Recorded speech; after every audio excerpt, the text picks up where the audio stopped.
I'm not sure who was here last week or a couple weeks ago. You can raise your hands or, and hi, everybody. Hi. And who's new? Hi. Welcome, everyone, welcome. Last time I talked about what it means to be a department head. I discussed the business, and I discussed research, and I discussed set etiquette, and we talked about a lot of things. Is there anything from the holdover from last time that anyone wanted to ask me before I get started today? I have questions about negotiating rate and when is it appropriate where you go negotiate above scale? Okay. Anytime you want.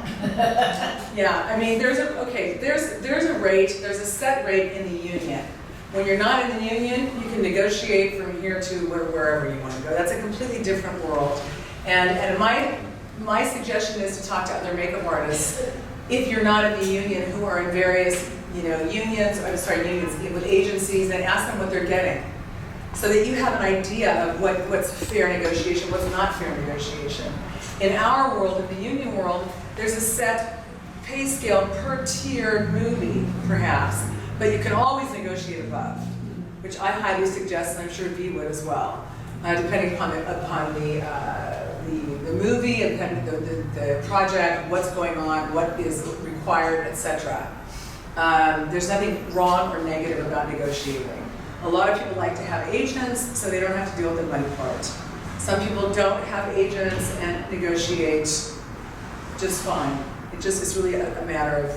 And if you have a star behind you, the sky's the limit. Yeah, if you have a star behind you, forget about it. You get a 12-hour guarantee every day that the star is signed to the movie. Is that correct? It depends. Ish. Yeah, but I'm just saying,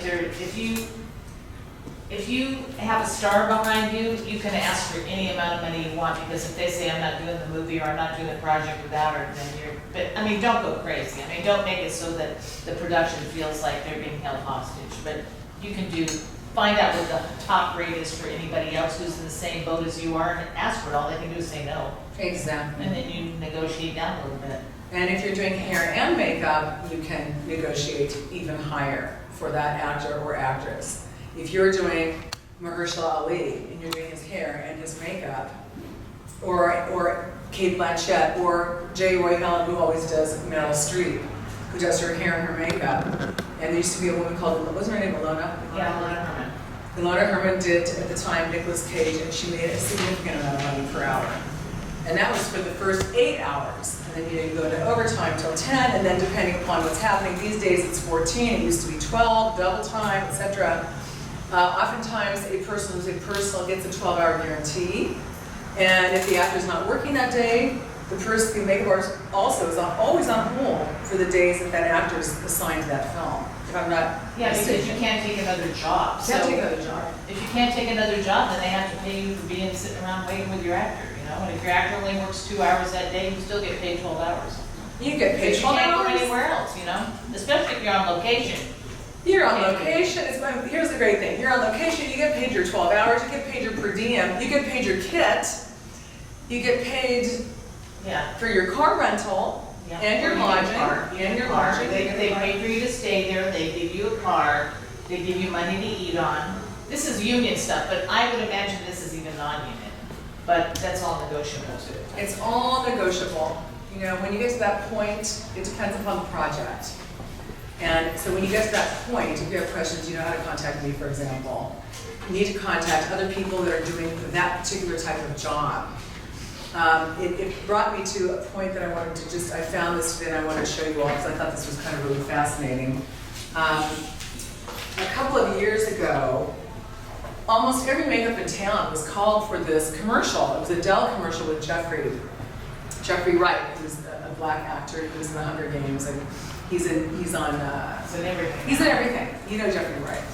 If you go to my website, you'll see him. Anyway, it was directed by Tom Hopper, who directed, Les Miserables, you know, with Hugh, you know, that my boyfriend, the Wolverine. Hugh Jackman. Hugh Jackman, yeah, your boyfriend. I should No, tell wait, he's my boyfriend. I should tell that story. I really should tell that story. Hugh Jackman. Anyway, the guy's this huge director, and he handpicked the makeup artist that was going to do this stuff. So he called everyone that we know.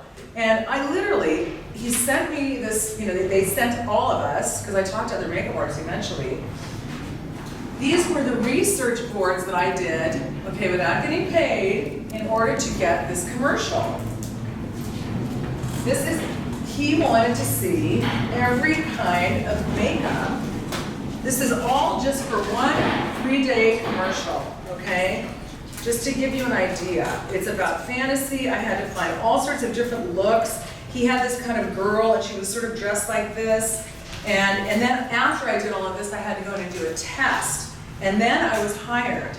I later talked to friends that both B and I know, and they had been asked for the same thing, and they became so frustrated, they just sort of said, forget it. I'm really glad I did it, and I feel very fortunate that I got the commercial, but I had no idea that it was such a big deal until later when I spoke to some friends of ours, you know. But this is an example of, this is what happens. You know, if you want to get a job, you might hear about it, get called about it. This is the kind of effort that this is what I believe, that one has to put forth to show that they want the job. You know, here's the prince. I had to show this guy every manifestation of a prince. I mean, it was pretty crazy. Every different kind of coloration of eyeshadow he wanted to see. Thank you so much for keeping that up. You know, our little girl, you know, one of the Fannies, who kind of resembled the girl who got the part, who ended up, she's really lovely, I'm trying to think of her name. She went on to get one of those Marvel TV shows. She was a sweetheart. But anyways, I'm not trying to push my website, but if you do go to my website, you go to commercials, you'll see it, and you'll see her. Natalie something. Fabulous little girl. But I thought that, thank you so much. I thought that was incredible. But I thought this is really great for me to show them, because this is the kind of thing, this is the kind of effort that one has to put forward. It's sort of like when we get ready to do a film, when we've worked together in the past, me and myself, we just don't go in 2 weeks before and do tests for the Hunger Games. We do weeks and months and weeks of research that we're not being paid. But in the end, it pays off, if you will. And if you really want to succeed at your job, you have to do all this, you know, it's imperative, I think, to do this kind of work, to do this kind of research for yourself, for the project, to understand the project, to have a vision, to be able to show the director, to show how much you care, your interest. So one thing we were talking about last week was, and I happened to find this, you know, this is from Mockingjay 1 and 2. I can show this now, but it talks about, you know, all the district breakdowns. You can see how elaborate this is. Can you all see? You know, this is the kind of Paragraphs, can't really tell. Can't tell. Can I walk around? You can tell them what it is though. There was, what they did was we had a description of each one of the districts and what they looked like, how they were dressed, and what their makeup was supposed to be. And this was something that we had to, you know, to convey to all the makeup artists, because each district had a specific look with specific colors that we needed to use on them. So we put kits together for all the artists with the district numbers on them, so they knew which colors to use on which districts. And each district had its own, I'll just read you, this is a short one. District 3's primary industry is generally electronics, though it is known for making various mechanical products. So BT and Wireless, who were Jeffrey Wright and Amanda Plummer, they had some weird look. You know, I had her, the makeup we did on her was this kind of weird distress. She looks like she had eczema. And he had some weird quirky kind of stuff going on. So each district was very obviously easily discernible. This district looked like that, but there's a big, here's the first description, that's step 1, and then it's up to us to sort of start looking at the research, coming up with ideas, meeting with the director, meeting with the production designer, meeting with the costume designer, meeting with the set decorators, looking at the different color of all the environments. One environment might be black, one is dark green, like this color, and everything has to be, you know, everything has to come together. So there's so much that goes into that design of each district or each look or that one, whatever, 35-minute commercial, you know.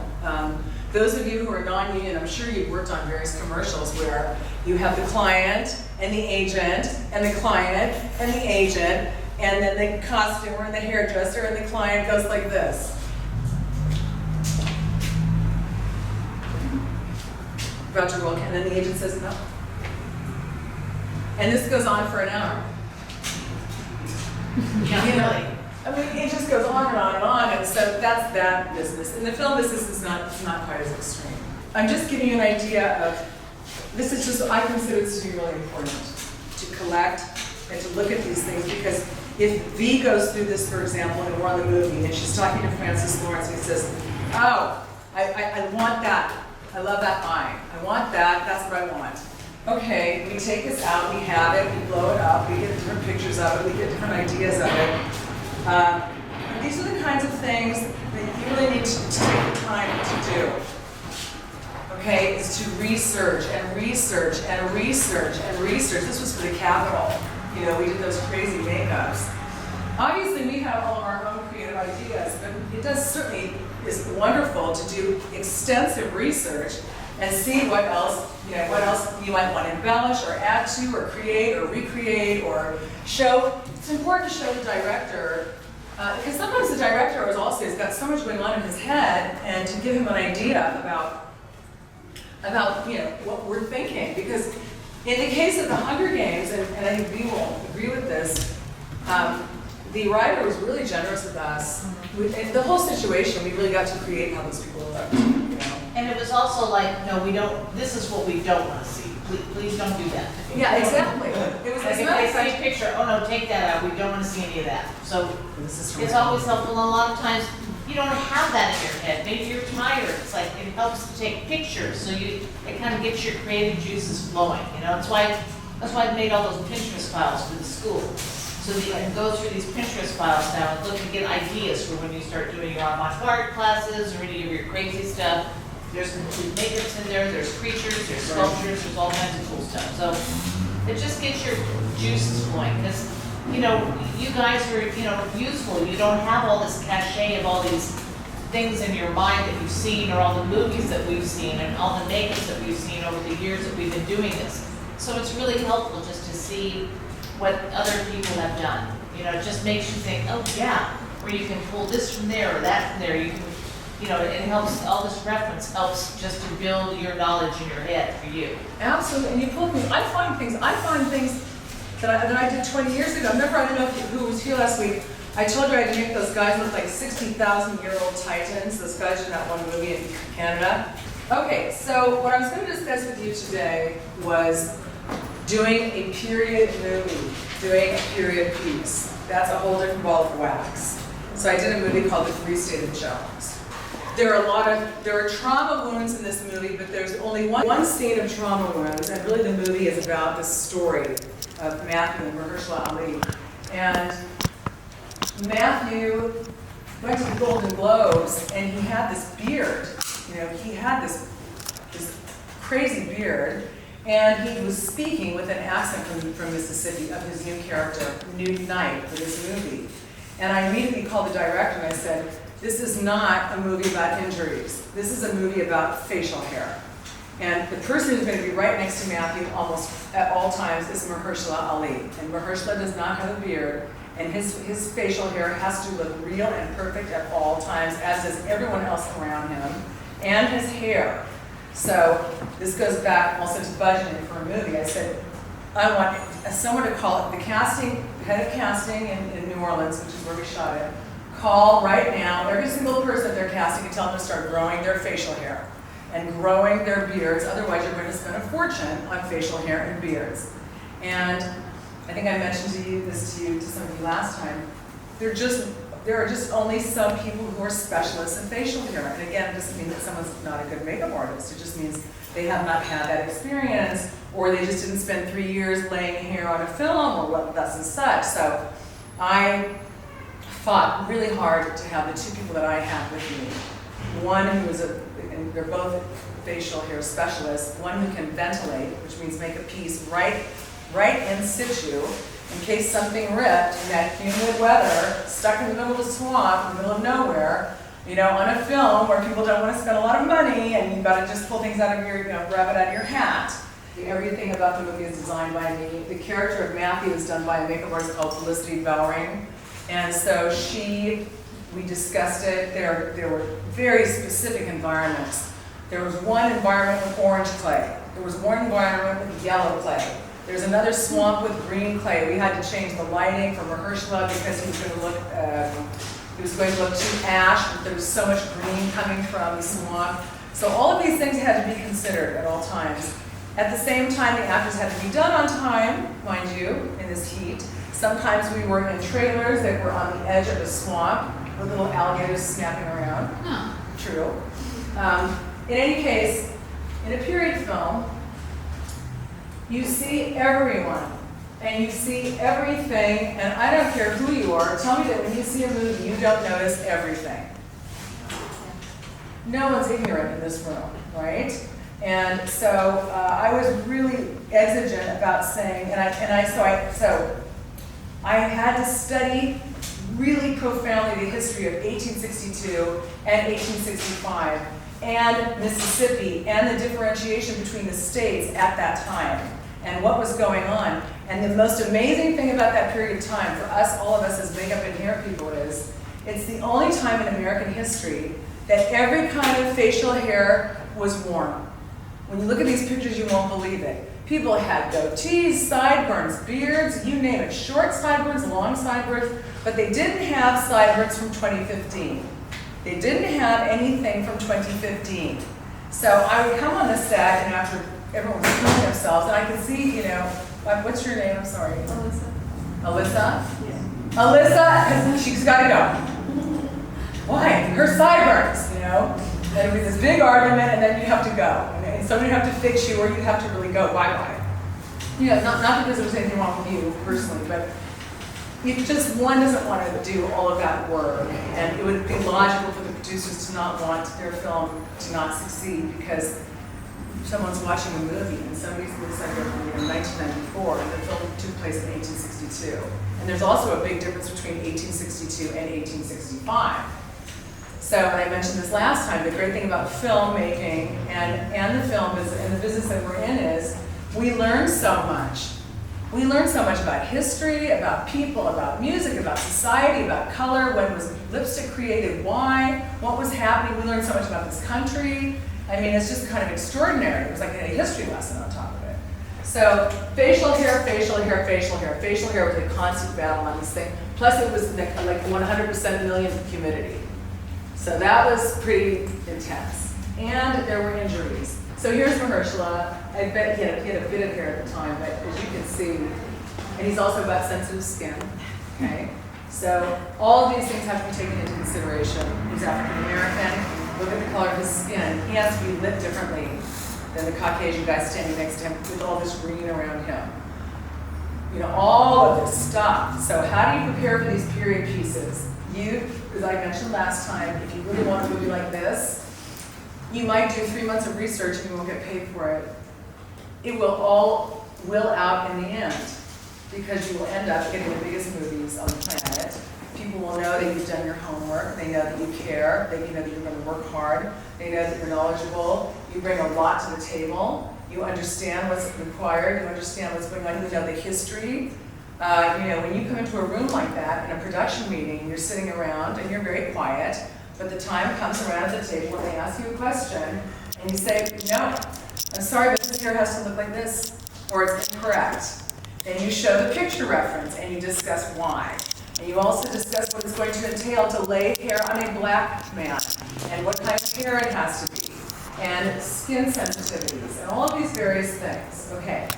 They give me 45 minutes to do something that takes 2.5 hours. And I did it in 49 minutes. They were yelling, but so is the film, such as the film is. So this is all about painting and modeling, and I think the biggest problem that people make with bruises is things don't sort of move any further. There would be bruising that would come up around here. You see there's bruising here. This is a great little cut. But you see how it's come in around here. So it's believable. The next one in particular is, this was done really quickly. This is just a piece. This might even be a piece of A and B third degree. Sculpted on as fast as possible. Might have been done even in situ on the set. Sculpted on, painted on. I think I used Fleet Street. We used Fleet Street. Some makeup blood, the goop blood. You can create all kinds of things. You can create whatever you want. There's no right way and there's no wrong way. I use coffee grounds. I always use them. I put them in here. I squirt them in with a little tiny pointed edged sort of bottle. Squirt, squirt. That's where you get this texture. Do you see this little dust up here? Then I take the rubber dust and I make it even smaller and I put a little squirt thing all over the face. See that texture? He looks like he's dirty, but he looks like he's been dirty for days. I have about 3 minutes to get this done and they're screaming to get off the set. So what do? Boopity boom boom, have to blend, have to add the blood. How can I draw this? How can I bring this together really quickly? I would splash a lot of Illustrator all over this right away and I'm just going to go boom, boom, boom, boom, boom, boom, boom, boom, boom. Another really great trick, all of you, is to take the end of a Q-tip, dip it in alcohol, believe it or not, put it in white Illustrator and take it right down the face. We did this on Jeffrey Rush in Pirates. It all of a sudden gives a reverse kind of weird texture scarification, and you're done. And it's not going to move. I don't like personally blue marble. I use aqua. Is it aqua? That's right. No, sorry, it's blue. Final seal or blue marble for a lot of reasons. Everything depends also upon the product. Green marble is good for certain products only. With other products, you're going to have problems. So on something like this, I would use final seal, not to mention for the actor and toxicity. So I'm going to let these pics and explain more. So we had to make this scene look like there were, I don't know, 100,000 soldiers. We had maybe 50, 60 soldiers. So we had to really take all these soldiers and principalize them, make them look like they were the #1 star of the movie. Every single person has makeup on. Every single person has been looked at, their fingernails, under their nails, under their chin, inside their ear, underneath their head. When they take their cap off, I want to see a line that's not dirty, Every single person's been touched or they won't go on camera. What does that mean? That means I better hustle and I better have a really great team that's going to hustle. Movies like these, this is a really high pressure film that did not give us a lot of time, whereas on Pirates of the Caribbean we had ample time to do really, I think, great makeups. But this is a good challenge because it teaches you to be quick on your feet, and then you come up with little surprises. Oh, I like this. Okay, the hot coffee grounds, great. Little spritz of makeup forever, a little bit of the sweat, just a little tapping. That particular sweat, as opposed to any other, with an orange sponge, a little bit of rubber spray, done. A little bit of final seal, done. So what is rubber spray? They're little rubber dirt, it's called. You have to sit down and look at the call sheet. Okay, you look at the call sheet. I have 10 principal actors. Let's say they have to be ready at 8 a.m. I've got to start them, let's say, at 4:30 a.m. And then I have 400 or 300 extras, and they have to be ready at that time. That means dress. Remember, that takes time to get dressed. Hair, armory, guns, all of it, and makeup, and then I want my crew on set ready to go at the very minute because I probably won't be there yet until I get there with my lead actor, ready to roll camera and make sure that everything's all right and pull her or somebody out if they don't look right. That's a calculation that you make depending upon the budget and the manpower, and you have to be logical about it, and you have to be very rational and calm and economical and say, listen, it's going to take 2 hours to do this makeup. I could maybe calculate that, I don't know how many of us are in this room. I don't know, 50 people, let's say? I don't know. It take 50 people, 15 minutes each to do somebody, that's 1 hour, that's something you calculate. Okay, so that's a 3.5 hour pre-call. Yeah. Believe me, production doesn't want that to happen. They might want a 2.5 hour pre-call, which means into breakfast time, the first round goes to set, and everyone else is still killing themselves to get the rest of the people done. which is also complicated as a department head because you have to make sure that your crew has eaten. This has to do with the union. And so there's all sorts of stuff that's happening at the same time that you are being a makeup artist. And I emphasized this last time, but I will emphasize this again. It's show business. So they want to make their day, the AD department. So making their day means, oh, you're never going to see her. Just send her to set. Yes, you're going to see her. You better not let her go anywhere until she's done. Or you chase her onto set, or you jump in front of the camera. I don't know what you do. You just don't let that happen. At least I don't let that happen. This is just a close-up set. You can kind of see Matthew's, this is a different period of his beard now. It's a little blurry with Gugu, but Felicity had to do some beard extensions on Matthew because his beard was constantly changing. And it was getting a little bit grayer, and he was getting a little more aged, so she did some aging here. Everyone has their own way of aging. I took a really amazing black woman, and she was about 42, and I made her look like she was 101. And I did it all with Bluebird. And I thought she looked amazing, and they ended up not using her. But this gets better. There were 2 of them. And they sent them home without having their makeup removed. And these women tried to scrub this is really bad actually, so this is another point I'm trying to make. They tried to scrub their faces. So, that's just never done. Something like that, I've said this before and I'll say it again, and you remember this, all of you. If you're doing any kind of prosthetic at all, or any kind of fantasy makeup, or any kind of effects makeup, even if it's a little cut, if it's an application, you make sure that you go to your producer, AD, whomever it is, and say, I need X amount of time to remove this prosthetic, this piece, this makeup from this actor. If not, we could damage the actor's skin, it could cause us problems, and if the actor's going to work every day, we want the actor to be perfect for every day, so it makes just sense all the way around. But again, that has to be factored into your day, Here's another picture of Mahershala. This is in his 1852 beard and hair. He also, you can't see it, he also has a scar here and a scar here around his neck. What adhesive did you use for him since his skin was sensitive? Oh gosh, what did I use on him? Let me just give it a thought, because that was a few years ago. First of all, I only used grapeseed oil on his skin. Very sensitive skin. I used RCMA makeup on him, and I did use spirit gum. Spirit gum and then I would have it remove anything if it's 99% alcohol, especially with black men, with African American skin, it's the best thing to not get ingrown hairs.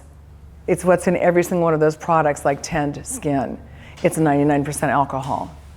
So that's what I did. And I was also incredibly caring about his skin. I'm like that with all my actors. If you can maintain the skin during the day, if we took the beard off during the day, my friend Chris Evans took care of Mahershala's beard. We would put something on that would be soothing, a really delicate remover, generally oil, So things like that. Again, you're taking each actor into consideration. And I had asked Nikki Lederman about the Joker because Joaquin is vegan. I mentioned this last time. Did you have to use something special for him because he's vegan? And she said, no, he was fine. We used Mayron and we used matte colors. Whereas with Woody Harrelson on The Hunger Games, he is vegan and we did not use anything on him that was not natural. We created a natural glue. Most of the time his wig was not even attached. It was just set on.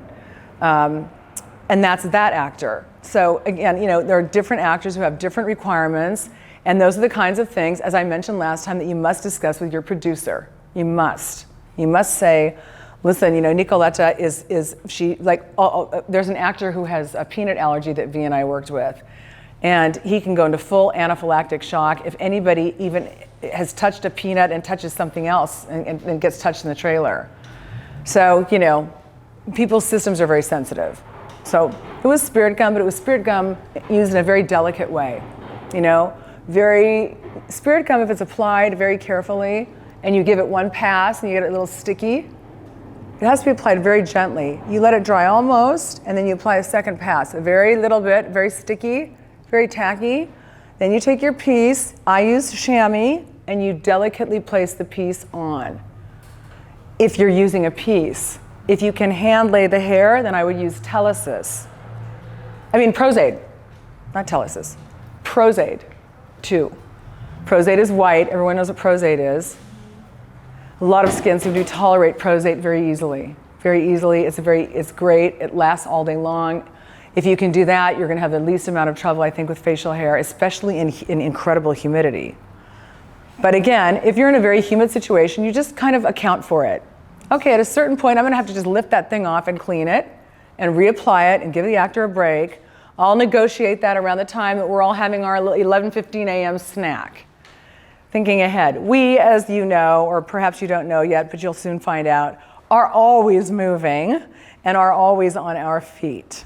And if we get a 20-minute lunch, I'd be surprised, especially as a department head, because you're having your lunch and the AD department wants to come and talk to you, even though they're not supposed to do. They do. So next, I just want to show you this. I'm going to go through this whole thing. This, Matthew knew these fabulous war veterans that came from Texas. Obviously, they were contemporary war veterans from the Iraq War. I don't know if they were from the Gulf War, which means their injuries and their amputations were of this contemporary period. I'll show you the very awful pictures in a minute. The amputations at that time were horrific. And it's the only thing that they could do. They had so many people so injured and so infected, they barely had anything at all. They gave them some ether or some alcohol and they just had to saw off the limb. So what we did was make these pieces that slipped over their amputation and dressed it to look correct for that period. So I designed it. I had a great prosthetic team come in, fantastic. I let them commandeer that. You know, we discussed the design, of course. A department head cannot do everything. It would be illogical to do so, but the design is yours. And so you can go in and say, no, it's not quite right, or this is that. But no, there was a great team of people. Some of them were based in New Orleans. One came from North Carolina. Guys that I know from both ends of the country had to come in to create this scene. It was a very gruesome scene. So they created the pieces beforehand, though? The pieces had to be, so all the pieces, I oversaw the sculpt of all the pieces, all the injuries, all the everything. We did an in-shop sculpting in New Orleans on the ground, so I could see what was going on, yeah. And then they went to town and did, a really amazing job. Yeah, really fantastic job. Okay, next is, and I'm going to describe the history of this. Mahershala and the Maroons. If you know anything about this period of time, a lot of slaves escaped into the brush, and they were called Maroons. And Newt Knight, the character played by Matthew, escaped into the brush and lived with the Maroons. He ended up falling in love with and having a child with a black woman, and there is a whole huge Knight family. There's the white Knight family, this is true, the mixed and the black family, they all came together, they were in the film, and they all came together, and at a certain point during the film, he created what is called the Free State of Jones. It's a true story. He emancipated this one part of Mississippi. He was successful for a period of time. It's actually quite a fascinating story. Before we even started this film, I had my crew watch Glory with Denzel. I wanted them to see what that period of time looked like and to feel, especially there's a horrible scene where he gets whipped and he's just incredible, the agony of what those people went through. And I had everyone watch the Ken Burns, it's a 9-hour miniseries about the Civil War. I wanted everyone to know what we were dealing with. And I mentioned this last time, I'll mention it again. For me, it's very, very important that my crew knows that they're coming to work on this movie today with these people. You're not gonna work on these people, but you're part of this project. So I want you to feel like you're part of the project, to feel like you can be creative. One thing V mentioned when she was here, so I'm gonna segue for one moment, was, Francis might not like that, i.e. the director. And in fact, when we were doing The Capitol on Catching Fire, everyone did these amazing makeups and some of them just weren't right. So we sort of had to go through and say, I'm sorry, you have to change that. And artists are delicate people. So I always qualified and said, it's nothing that anyone's done wrong, it's not the look for this film.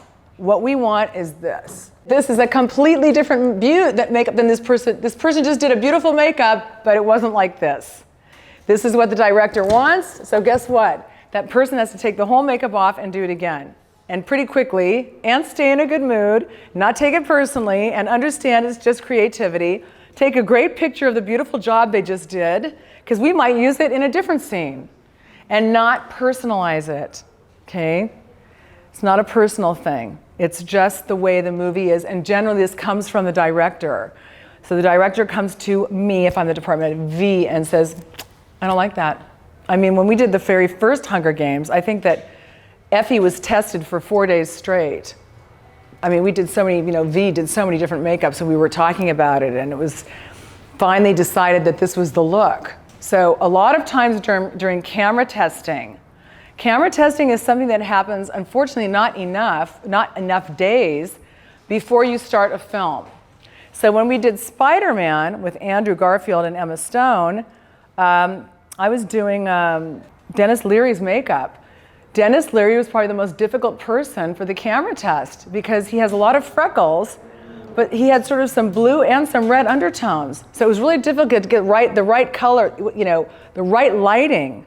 And the lighting is really super important for everything that you do. So no matter what you do, and no matter what you're shooting, you have to find out what the scene looks like, because you might have to have your lights changed, I said this last time also, in the trailer for every scene. And you're not being crazy, you're just watching your job. Talk to the director of photography, and then talk to the director and say, look, this person's got to look the same color as the entire film, otherwise you're going to end up losing money. Back to money. I would use probably different terminology, but you understand what I'm saying. Okay, there's no right way or wrong way. When you're stuck in a situation and you have one palette, there's one palette I would recommend. It's the Viseart palette. I've used it forever. With this palette, you could do any makeup on the planet. You could age somebody. You could make somebody look stunning. You could make somebody look distressed. You could add a little bit of some of these various things and bruise somebody and then use a couple of different materials. I'm just saying, you can do a lot with a little. A lot with a little. You're artists. Be creative. Also, blood is very important when you are doing a movie. You have to go to the director during the camera test. You have to take a panel. You must paint a stripe of blood, of each type of blood and color of blood and texture of blood that you intend to use on the film, and put it on camera. Because believe me, they'll see in 2 seconds, oh, we can't use that. That's too orange, it's too bright. Her dress, for example, I'm using an example. Too bright, it has to be, more, more something sort of more this tone. There has to be more brown in it. And so it's a very easy way to come together, again, because we're always working out as a team. Now you're being considered of props, special effects, costume, makeup, hair, designer, director. Because a lot of times we're all throwing in there with the costume department and they might not have enough blood. So can they borrow some of our Fleet Street? Sure. Then will they take some and go make a big gallon for when they fall? Sure. Come together, work together, support each other. Okay? But check your blood and check the coloration of it to make sure that it's right. This is this horrible thing I showed you last week that made me sick, but this is in fact what the slaves wore, and they had bells on them, all of them, so that their owners could hear them. The movie was extremely upsetting for me to work on, and a lot of people for that matter. In this case, we just didn't do it with the bells, but this is where Mahershala gets these deep grooves, and again, he's sensitive, so I made pieces for him that wouldn't irritate his skin.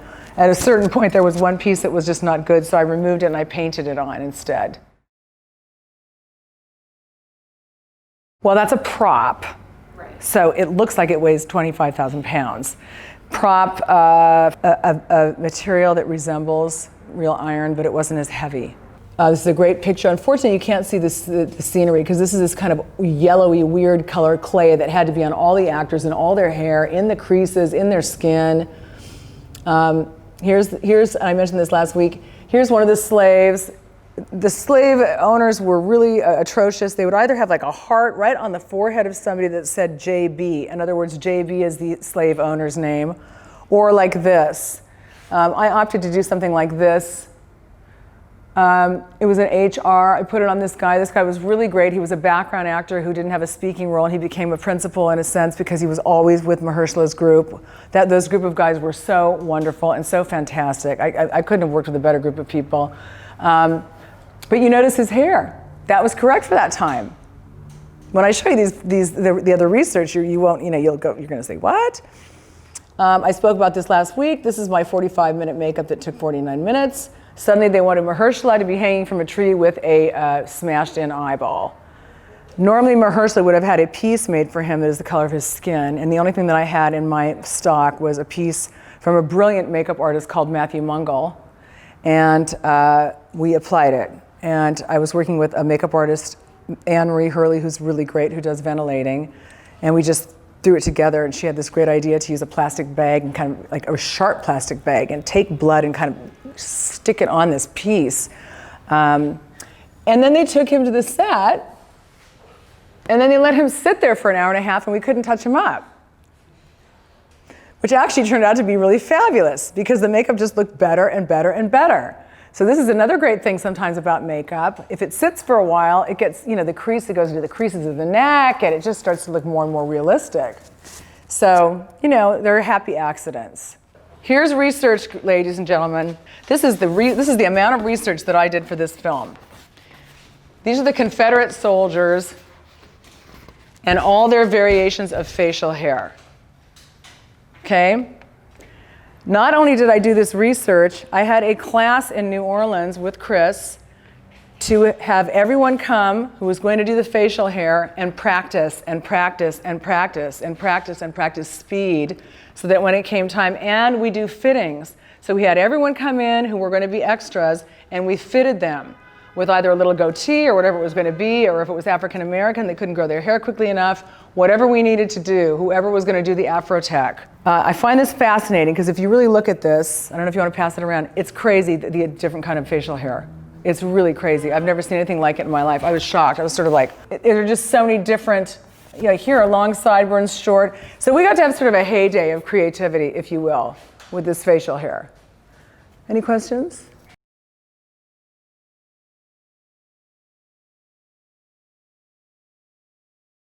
No, first of all, I had a week-long training and week-long meetings with my crew. I demanded it. I think I drove the production crazy, but I said, can't make a movie like this unless this happens. Cannot. We have to be so organized. Everyone has to have a kit like this. Everyone has to understand this. So I had these all over this room, and on the day that certain things played, I had them up as much as I could in the trailer without being cumbersome. So the things that were relative to that day, and especially in background. So for all the background artists that were coming, I had these up. You better believe me. Here are the Union infantry. So there were some differences, but I'm just giving you an idea. This is what it takes, like, you guys, boom. This kind of research. These are real war notices. All of this stuff is completely authentic. These are all authentic pictures from that time. Okay, there were house slaves. You remember Tarantino's movie? They were completely different than the Maroons. Completely. Nothing, I don't know how you say in English. Nada que ver. Rien à voir. Not even close to anything. They were completely different. They had this very specific look. So you would know in 2 seconds that this is a house slave and not a Maroon. I bought books, all these books about, who asked me the question? About the Civil War and that entire period of time. And I read every book, and I watched the Ken Burns thing, and I made photocopies, and I picked the pictures that I thought were going to be the most important for my crew, for the movie, for the director, for the look, for the whole thing. Because if you're going to put your name on something, it can be the smallest little commercial that lasts one day, or it can be the biggest movie of your lifetime. You want everything to be right for yourself. You're the artist. So these are the Maroons. These are all the guys that ran away. So this is Mahershala's character and his little entourage of guys. So as you can see, they looked completely different also. Again, I'm showing you these, and thanks for your patience, so that you understand the magnitude of what it takes to make a period movie. It's no joke, right? Okay, and then in the middle of the movie, they go to the 1950s 50s because Newt Knight's great-grandson is marrying a white woman. And in Mississippi at the time, it was 1950-something, they said that he was black. Okay, well, and he's, he looks probably whitest of white, and this is actually a true story. I think it was eventually overturned, but, some of the original Knight family is in this scene, so it was actually kind of really cool. But, so I had to absolutely show my crew what everybody looked like at that time in Mississippi, not in any other state, and that particular year. I went to sorority houses. I mean, I had to do the craziest research. This was a filmmaker in Mississippi. These are some sorority houses. It was really important that everybody looked, white, black, mixed, whatever, correct. So, hence, research for that era. Right, so then I would make, this is the kind of thing you do for your team then. You make lip color palettes. These are the only palettes I want you to use. You make it really easy. So everyone's not going, oh my God, what am I supposed to do? Not that you can't figure it out, but time, and time. Lip palettes, lip pencils, or not, for the era. Lip brush, tone of skin, eyebrow charts, that's it. What kind of lashes, nails, etc. If you're doing hair, hair. But it has to be correct. And then you just have to, and then you have to get it down to, I don't know, 15 minutes of makeup, and a beautiful makeup. So, everyone thinks it's so glamorous. It's glamorous, but there's a lot of work. Okay, this is, gets a little morose here, okay? But unfortunately, I've got to show it to you. These are actual pictures of like the amputees and the way that the camps looked. Yes. Yes, and also I had to have all my prosthetic people look at them and study them. This is the way that it looked. This is the bullet wound that I became not enamored with, but this had to be, because they used this kind of musket that created that kind of explosion in the head. So most of the bullet wounds had to look like this, or like that. I used a lot. Sorry. The amputations, like I said, had to look period correct. So there's a period correct amputation as opposed to, I know this is really morbid, I'm sorry. But it gives you an idea. Any of those of you who are doing prosthetics, when you're on a film like this, probably you would get a stump that has been sculpted. You'd put it over the person's stump and you would paint it and dress it to make it look correct. If the person's been taped up, then it's taped up and you have some blood or some dried blood seeping through. If the person has just been amputated, then you have to have probably a rig coming through with blood coming through it. Here are more, it's just kind of like, but it shows you the amount of research that I had to do. This was just for training all my peeps. These are what the fields actually looked like. I had to show them. This was also, and also this kind of thing helps props. This is how the bodies looked. They looked bloated, There's no way to imagine what something is supposed to look like correctly without having done the proper research. There's just no way.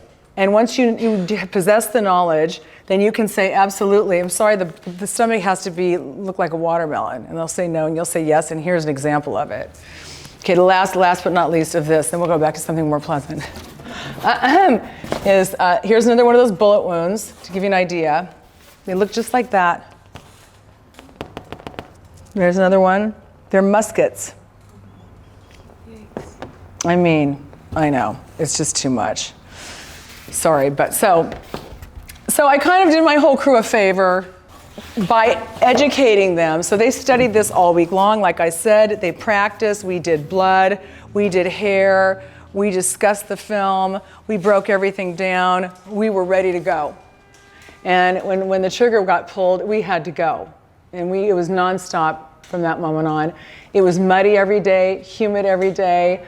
You have to dress accordingly. You have to be strong. I mentioned this last time. You have to be healthy. You have to drink a lot of water. You have to get a lot of sleep as much as you can. And you have to keep everything clean. And you have to try to be in a really great mood all the time. And you have to feel out your actors and see how they're feeling. And maybe they don't want to talk that day,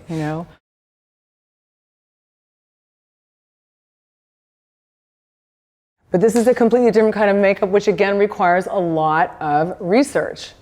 And V and myself, had a lot of latitude thanks to the writer. She just let us create whatever we wanted.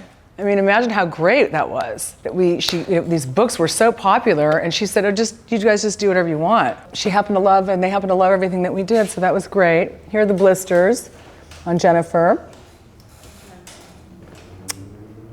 V and I would be in the middle, I'm telling you, in the middle of the jungle in Hawaii, and we'd have to put these blisters on in a tent with the blisters up to here in mud, and it's not as glamorous as you think.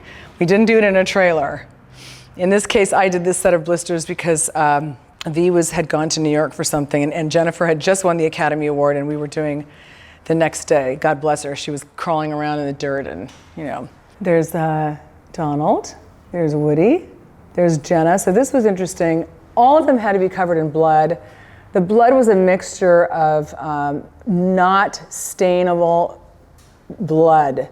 So I had to test all these bloods that would just wash off and not stain the skin. And I had to prep all the skin with the DermaShield. They're making a blood now. I can't think, maybe you girls and guys can tell me, there's a name of it. It's not staining. Can't be used on blonde hair, by the way, no matter what anybody says, but it's not a staining blood. I think it's my blood. I think it's a version of my blood. Yeah, it's really great. However, it doesn't work with blonde hair no matter what anybody says. You have to, if you have a blonde haired actress, you have got to put a bald cap on them and put a wig on them. Because fake blood on blonde hair, no matter what it is, it's just a catastrophe. And then here's my version of Effie, which was fun.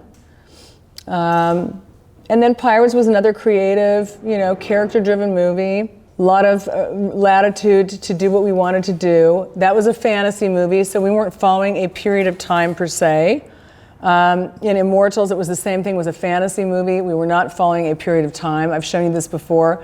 These are the Titans, and that was my inspiration. Was that crazy picture, that crackly look. And actually, one of my makeup artists drove all the way down from Montreal last week to visit me. She made some kind of van, and it was so fun to see her. And she said, we were talking about this makeup because there was a black makeup that I meant to bring a picture of Frida that I had to pour on all the actors, and it had to wash right off in the scene, and they had to look like they had nothing on their, had never been dirty. So it took me 3 weeks to kind of figure that out, and I used some black food coloring with some glycerin and some water and something else and some flour, and I tested it and tested it and tested it, and it just washed right off. This was not quite the same thing. This makeup, I wanted these guys to be in for 5 hours and then out, because it had, there was Gantrez, there are various things in this makeup that are too restrictive for me personally. I don't really like toxic things on people, as much as they were protected. It was not a makeup like the Thor makeups that somebody should sit in all day long. There are a lot of different things you can use depending upon what you're doing. Again, it's a combination, it's a confluence of different kinds of things. It could be Beta Bond, and then it could be, it could be DermaShield, and then it could be DermaColor on top of it, and then it could be something else. It could be even Tattoo Color and Illustrator with another protective layer. It just depends on what you're doing. If you're doing tattoos undersea, you've got to test. I work with a Bollywood actor, and he's covered with tats. I did all these covers and practices on myself, and I went and kept jumping in the Pacific Ocean. It wasn't quite as salty as the Indian Ocean, but I wanted to see, and the ocean in Thailand where we were shooting. But I wanted to see what was going to work. It ended up being a base of Beta Bond. I ran into Steve Laporte, whom you all know or have heard of, who's fantastic. And he's the one who suggested these various things because he had done a show called Lost in Hawaii. And he came up with again, happy accidents. He came up with a formula that was fantastic for doing this kind of stuff. I'm just going to talk about a film that I did, which is called Solace. It's with Anthony Hopkins, Jeffrey D. Morgan, Colin Farrell, and Abby Cornish. Abby Cornish is blonde. And I had this whole thing with the producers, and I said, you cannot not even allow one drop of blood to get on her blonde hair under any circumstances. And I told her that. I said, that'll be it for you. So we have to bald cap you, and I have to wig you. And even after I wig you, I've got to protect the wig, and I want to test the blood on the wig first. And then because there's this whole fantasy sequence where she's getting blood poured all over herself. And I said, and that's got to be a one-take wonder, and then that's it, because the wig's going to go and everything's got to come off. So I did a scene in Future Man where the two characters are all painted in blood. I had to hand paint and match that every time I did that makeup again, because it was so specific. Each little striation of blood. Well, you know, anyone who's blonde would know this, you know, I mean, who's got blonde hair. If you put blue dye on your hair, it's gonna stain your hair. You have to wait till your hair grows out, right? Or bleach it. And then if you bleach it, it might just break off and all fall out anyway. I mean, unfortunately. I was very blessed to do a film called Napoli Ever After with Sanaa Lathan. She asked me to do it. I did a film with her called A Perfect Guy. And in A Perfect Guy, I wanted her to look like a black Jean Harlow, like a really film noir, with this beautiful red lipstick and this kind of hair, and she just killed it. It was, you know, it was fantastic. I think the film cost $11 million to make, and it made $80 million or something, you know. And it was a really good film with Morris Chestnut and Michael Ealy, and I mean, I really enjoyed working on it. So a few years later, she asked me to do Napoli Ever After. And I worked with Larry Sims, who's a great hairstylist to the stars. He's like a Kim Kimble, just really fantastic African-American hairstylist. But at the time, we were thinking, we'll just make a cap with little tiny pieces of hair coming out of it and, you know, put it on her so she doesn't have to shave her beautiful hair that she's never shaved in her entire life. And the more that we all discussed it, she made and committed to the decision of shaving her head. And it was really great because I was just talking to the author yesterday. Her name's Trisha Thomas. She wrote all these Napoli books. Napoli Ever After, I don't know, there's several different names of the books. She was very much like Suzanne Collins in The Hunger Games. She gave me a lot of latitude to do what I wanted to do with Violet, who is Sanaa's character. And so Sanaa made this commitment to shave her hair on camera. So we did kind of a little test with a little cap, and she shaves her head. And during that period of time, I was in Atlanta, I started noticing white women, black women with shaved heads. And these weren't women that had cancer. These were women who decided that they wanted to be free of their hair. So I personally like to do projects that move me or that I believe in. If I am so fortunate, I'm pretty selective. The only time I ever did a horror movie is because a friend of mine asked me to go out and finish a film for him with this guy called Rob Zombie. It was one of those Halloween movies. Well, I didn't know what I was doing. I didn't even know what it was. I didn't even know who he was. He was in my trailer when I was doing this crazy makeup, and I thought he was some guy that needed to go to wardrobe. So I kept saying, I think you're in the wrong trailer. And he was kind of looking at me, and I said, he had this, you know, belt. I said, I think you need to go to wardrobe. And then somebody said, so Rob, what do you think we're gonna do in scene, whatever it was? And I went, oh, well, you must be Rob Zombie. But that movie was actually really funny, and I worked with Malcolm McDowell, and we were there sitting in this field in the middle of the night, and he's got all these groupies that were up on top of a mountain waiting for him, because he's this, I didn't even know now I know who he is. Everyone, including us and the actors, were trying to say, now how can we kill him this next time? With some antlers or the car? And it was just so ridiculous. It was sort of like, oh my God. So it was funny, it was funny, very gory, a lot of laughs. I didn't think I would enjoy myself on a horror film, but I actually had fun finishing that bit for another fellow makeup artist guy, prosthetic guy. Does anybody have any questions about anything?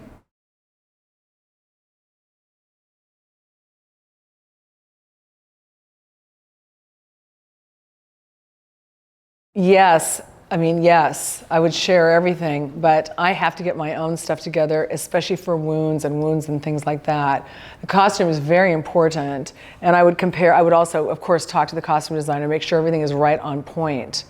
I'm trying to remember that particular movie, and it's hard for me to remember, but I know we all collaborated together, very much so.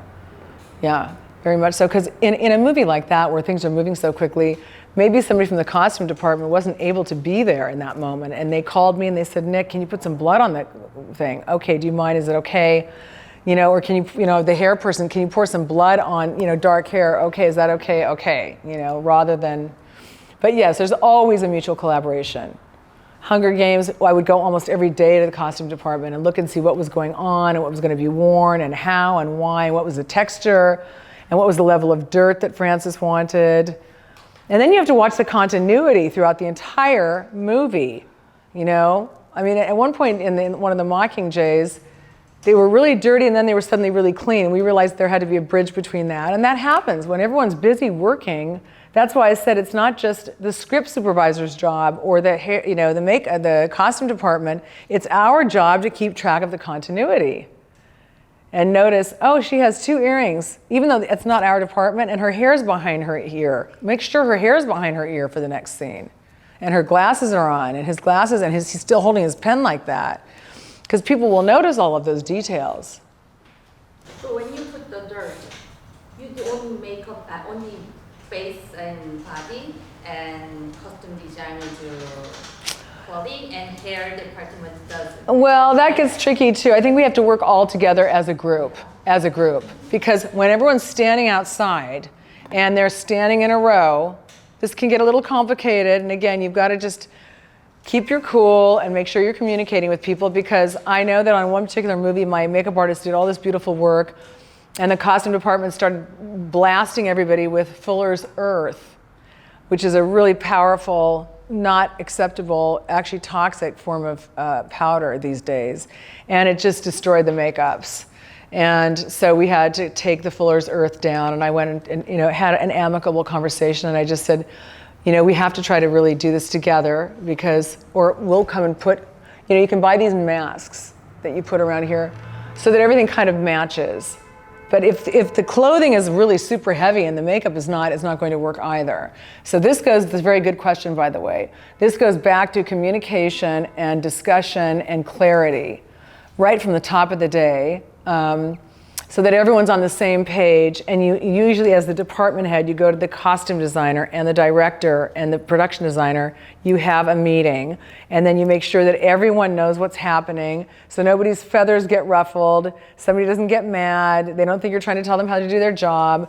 Because when people are getting rushed, they start to get, some people start to get a little antsy. It's just human nature. Bandaging. Yeah, bandaging is tricky also, because in the case of the last show that I did, the prop department handed me a big bag of bandages and let me just do my own thing.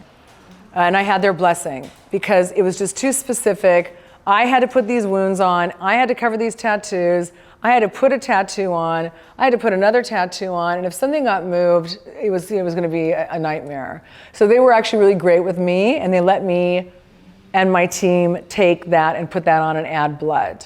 Again, that's a question of communication.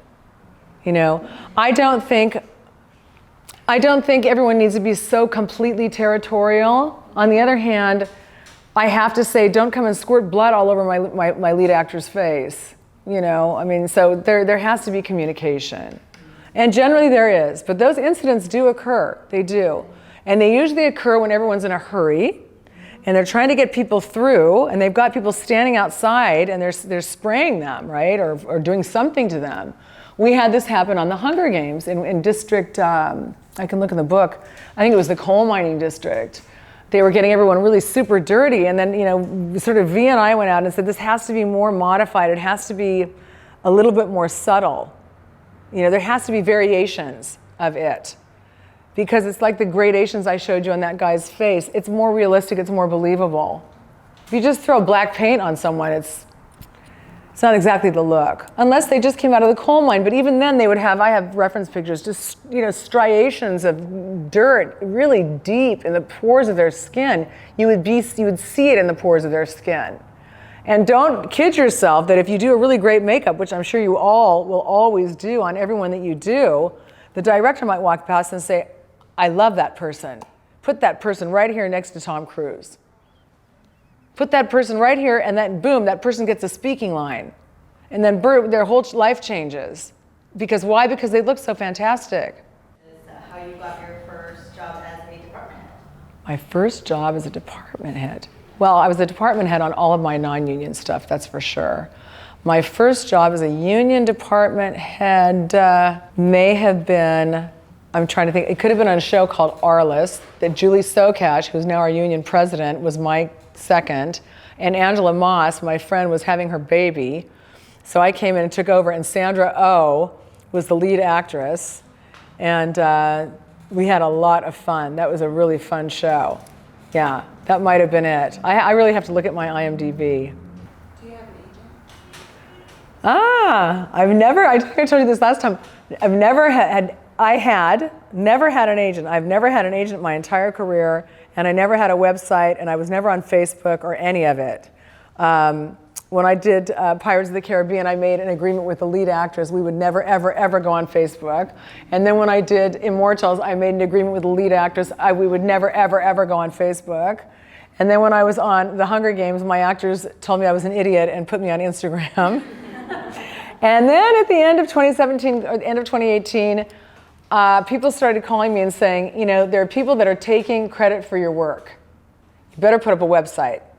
And I'm really glad that I did, and you can all access it. If you go to my Instagram, it's my Nikoletta dash. Oh, I love this. When I finally went to do it, you know how you buy those GoDaddy sites and all that stuff?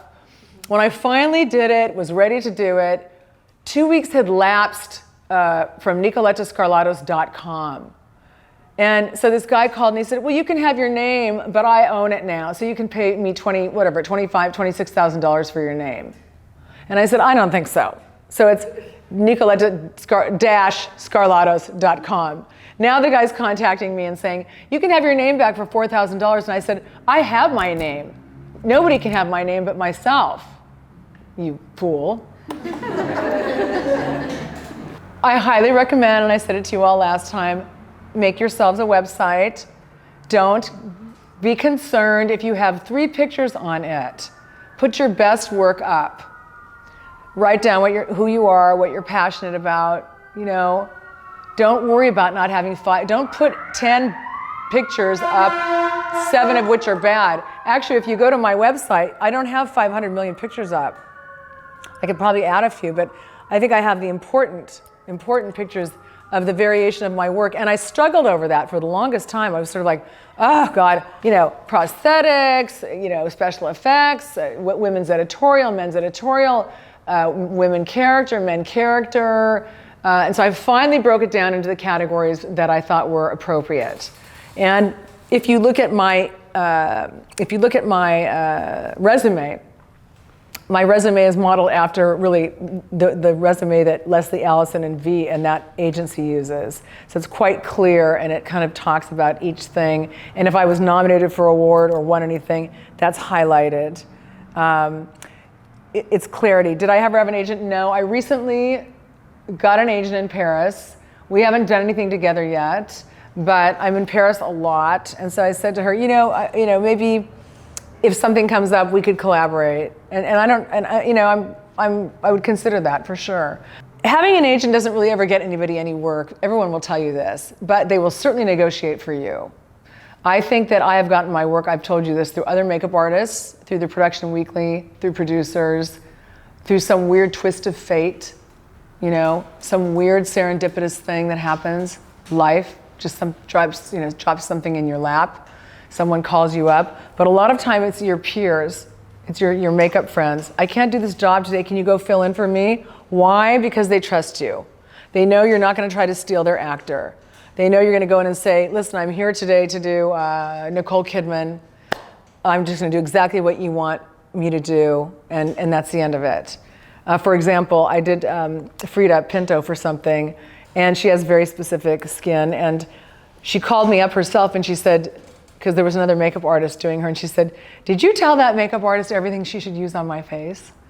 And I said, yes. And she said, well, why would you do that? And I said, because I want you to be, perfect and comfortable, and it's the way that it should be, and, that's the way it goes, I mean, I think that's the correct thing to do. A lot of people would not do something like that, but. How did you get into the union, and how long did it take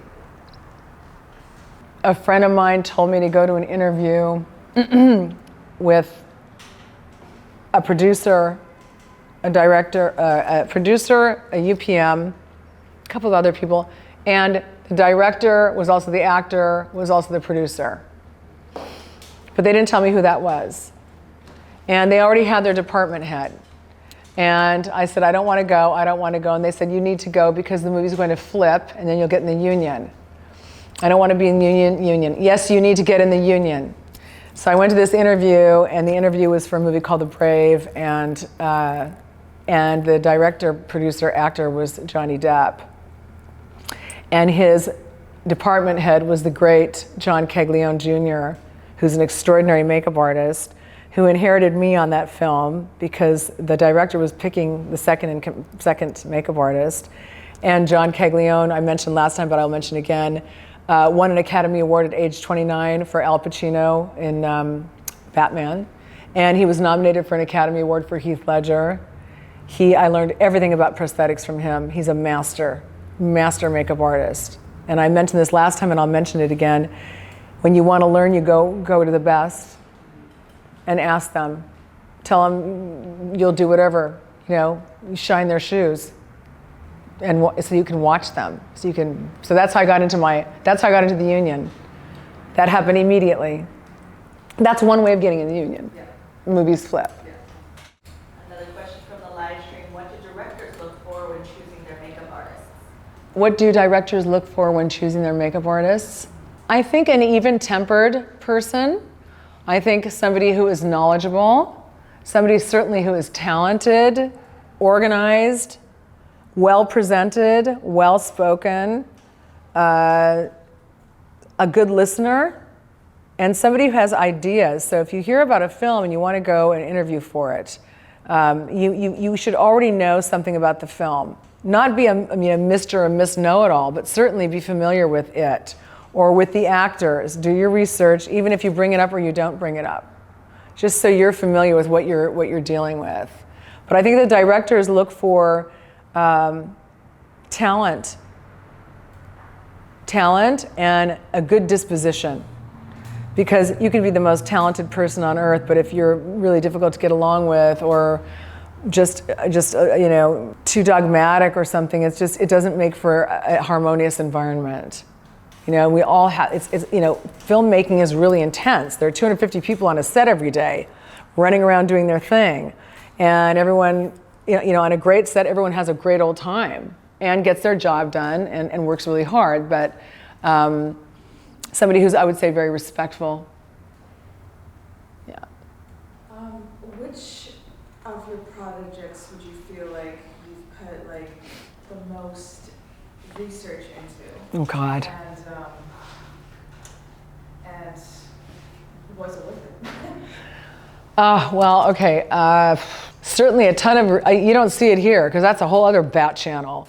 The George Washington movie. Tons of research. I mean, books full of it. Just crazy.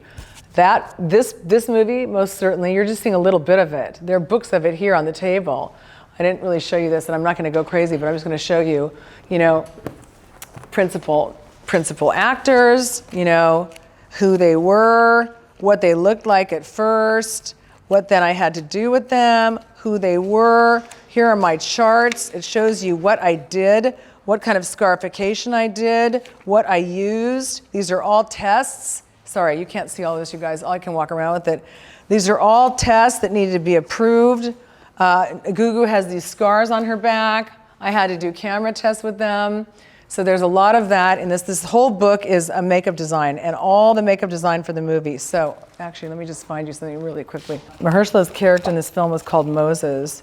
So he goes through all sorts of, this is just literally throwing on scars and Afrotech hair. Chris Evans threw this Afrotech on Mahershala. I'd say it's a pretty great job.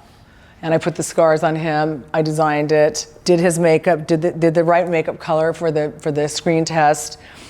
We did the screen test and it was approved, luckily. But then it had to be made, because it's not something you can just throw on every single day. These are some of the scarification that I did for him. One's a Prosade scar, which actually agreed most with his skin. And I painted them. These were just tests because they're way too light for his skin. Different things for the camp. Each thing is a test. Each thing is a test, especially when you're doing this kind of thing. More testing with wig length, wig comfortability. And then he goes into his emancipation look. So it's a completely different look. He has, I don't know if you can see it in this picture. Whoop, gotta be careful. Oh, have a little accidente. Well, I'm gonna hold this for a second. See the beard? Much less beard. once he was emancipated. Can you see that, you guys? Okay. Research. The Hunger Games was a ton of research. The Hunger Games was a big Megillah because the 3 months prior to shooting, we generally shot those films in October. I would probably spend most of the summer researching and doing man days and breaking things down and trying to figure it out. And depending on where we were shooting, the picture of Mahershala, which was Atlanta. First was North Carolina for the very first one. I had to hire people and interview people and get people's resumes and try to hire a harmonious group of people on top of it. There's all that kind of stuff going on. V and I happen to make, I think, a really great team. We balance each other really well. And I'm a department head in my own right, so that worked out extremely well with what we needed to do with such a huge, gigantic movie as that one. You know, if I needed to be in the cornucopia, V could be at the Capitol. And everyone was fine and calm with all of it because we'd already designed everything. We knew what we were doing. We had an excellent, excellent team of makeup artists. You know, it wasn't just the two of us. You do need, like, you know, there are a lot of people on a movie like that. A lot of people. How big was the makeup team on that? The biggest days, I think, were like 55. Those crazy Capitol days. We have some great pictures of that. I mean, it's just this gigantic warehouse with lines and lines of mirrors. Tons of product. Mac was very generous with us. Shout out to Mac, Makeup Forever, you know, really fantastic. And we had to get creative. We did. I mean, there was this one makeup artist who made some eyelashes out of, I don't know, some costume thing. And I had to, you know, V and I were discussing this, that we saw each other yesterday. I had to do that makeup on Jenna Malone in like sort of like 20 minutes. I hadn't even really thought about it. It's the one where she has those upside down, like Clockwork Orange eyelashes, and they kind of go down like that. I just didn't, I was sort of like, okay, what am I gonna do? Okay, I'm just gonna do that. Fortunately, it worked. But you have to kind of be able to think on your feet and already be creating, already be thinking. And that's the other thing, I said this last week, but I'll say it again, about background.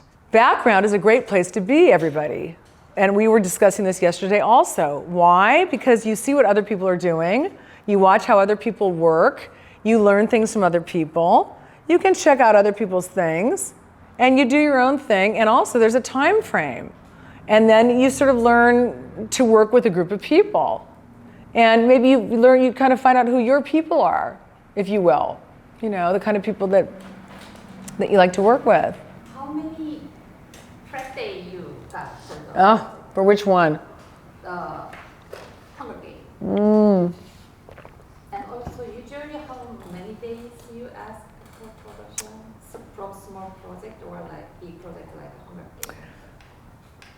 I don't want to misspeak, but I think that, because V was working on a show called Face Off, I think that I went down to Atlanta maybe 3 weeks ahead of time. It's a big prep, that show. It was huge. It's a huge movie. 4 weeks. For Immortals, which was a huge movie, I had only 3 weeks prep, which was not enough prep for that movie at all. Prep has gotten shorter and shorter for a lot of projects. By the way, my friends, it's becoming a little bit more difficult. So I think you have to kind of really ask for the amount of prep that you really need and just be logical. Everything has to be without emotion. You know, I need prep because I need 10 people who are Caucasian to look Asian. So, no, I mean, for example, so I need to do these kinds of makeups. It's going to take 40 minutes with this prosthetic and this and that and the other, for example. I need to lay facial hair. I need to have this much in the budget for this facial hair. I said this last time, and this amount of time to put it on. Then they've got to be set ready.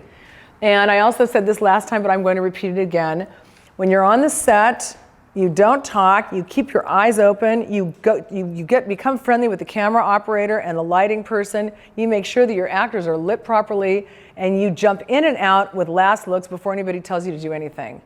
Because a lot of times they're not going to say last looks, and everyone's going to get mad, and they're going to say the vanities. Just ignore all of that. You can just kindly go up to the ADs and say, we are the makeup department, and we need last looks, and we're standing right here. And if it's all right with you, and you've done your lineup, you're measuring, and everyone knows what the distance is and what the lens is, we are going to jump in now, and we are going to do our touch-up, our last look. In and out. It doesn't have to be a big drama thing, where somebody's running with 25 bags and knocking people over, and you know what I mean? We're not the stars, we're the artists. We're artists.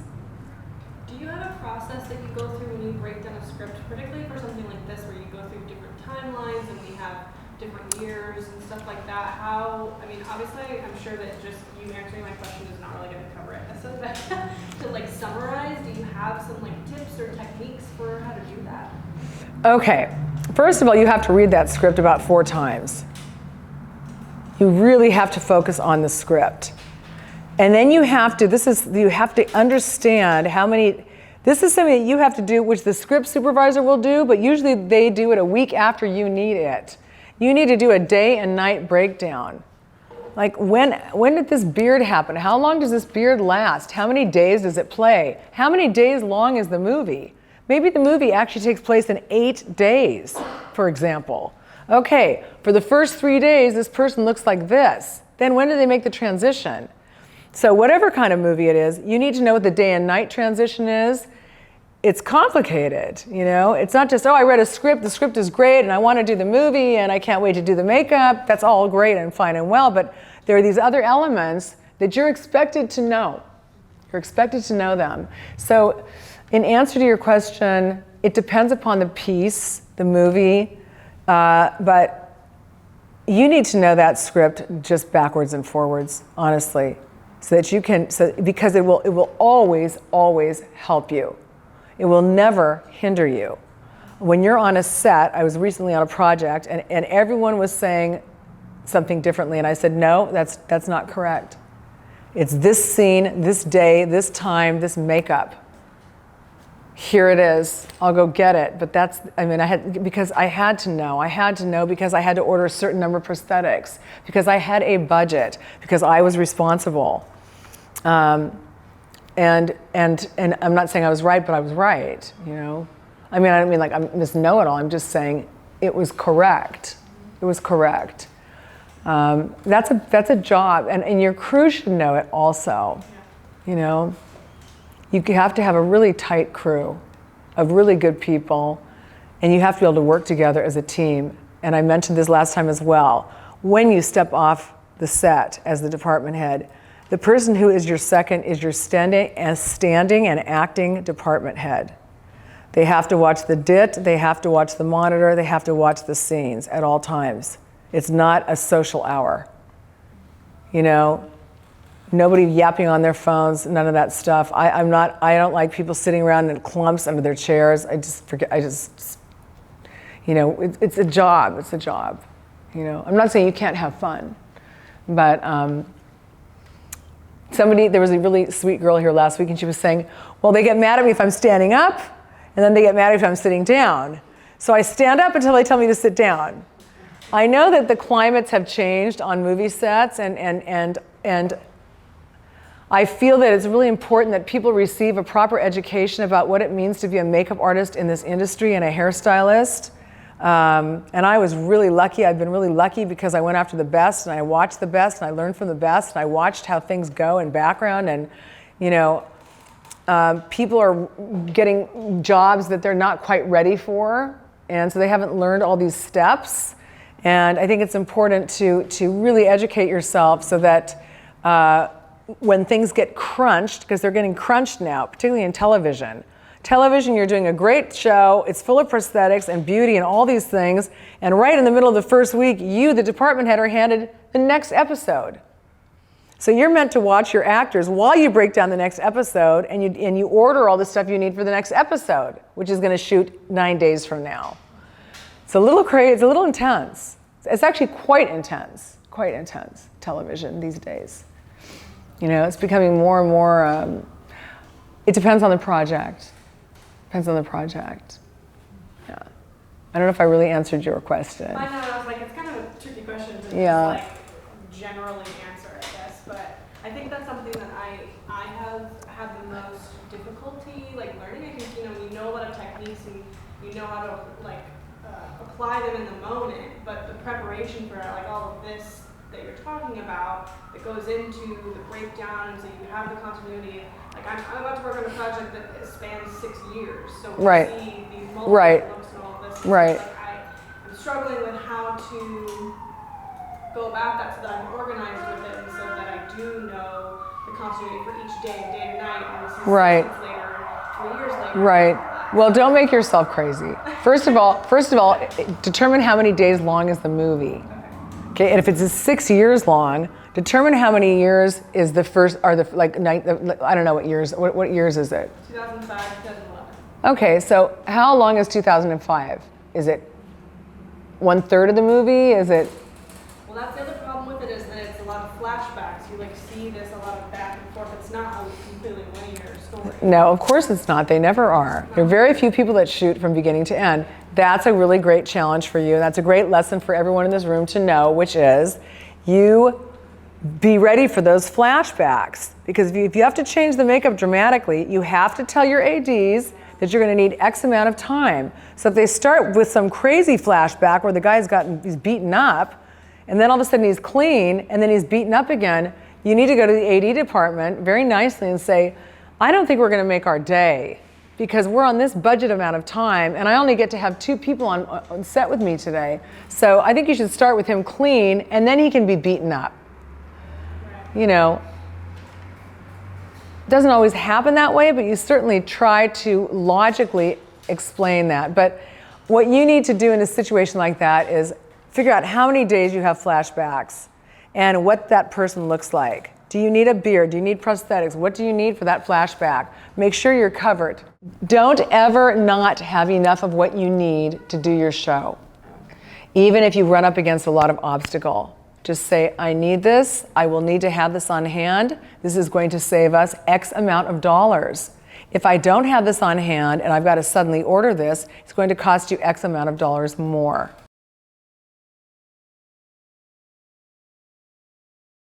Can be a bit of both. Can be a bit of both. Sometimes it's hard to get that. Sometimes it's hard to get that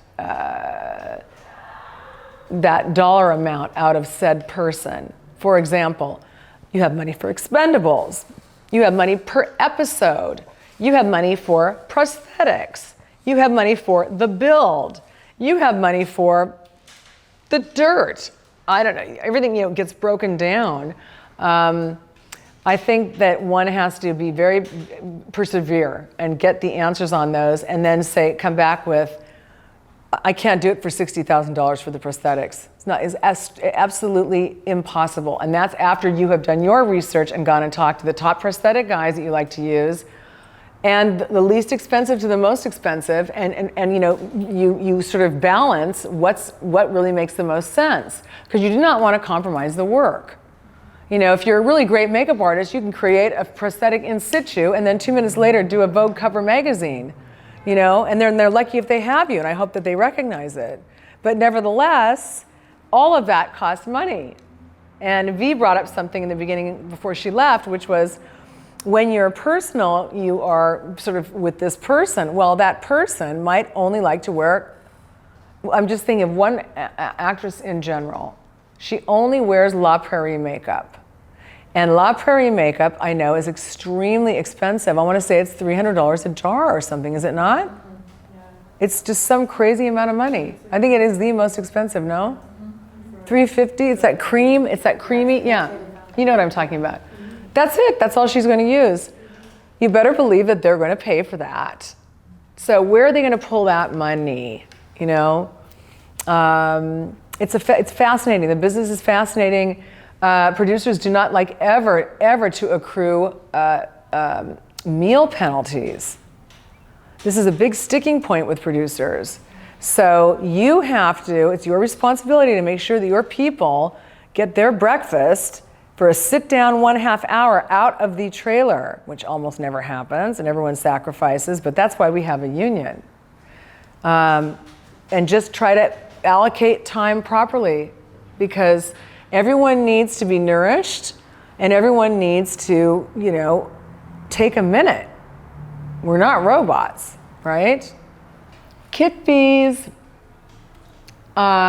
these days seem to be, for any extra help, seem to be $35 an hour, if I'm not mistaken. General fees are $50 an hour. Some makeup artists can get a fee of $250 an hour. I mean, a day, not an hour. An hour. A day, $100 an hour, $75 an hour. If you're on an editorial, it might be something altogether differently, right?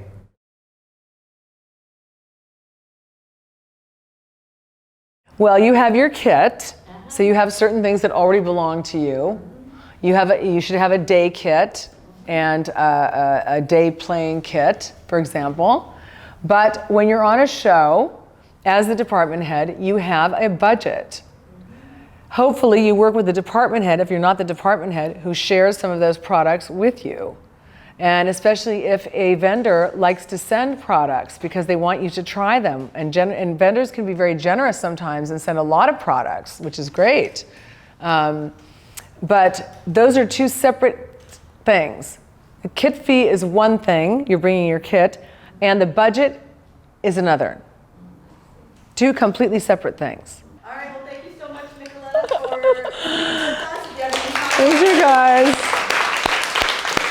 Thanks for coming.